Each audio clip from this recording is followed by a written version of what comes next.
তোদেরকে সারা বছর বললেও তোরা শুনবি না, কারণ তোরা মেন্টালিটি প্রবলেম তোদের, বুঝছস?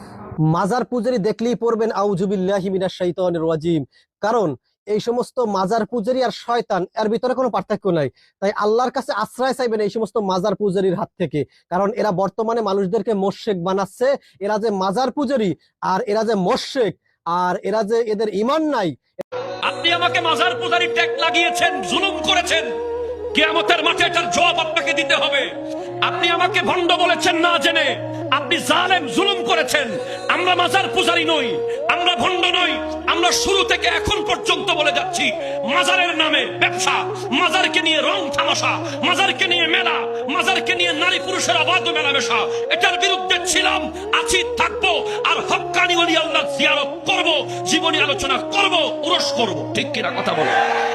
মাজারে সেজদা চলবে না, জিয়ারত চলে, জিয়ারত চলবো। জিয়ারত আর ইবাদত এক জিনিস না। ইবাদত হবে মসজিদে, জিয়ারত হবে মাজারে। মাজারে জিয়ারত করবা, কিন্তু শরীয়ত বজায় রাখতে হবে।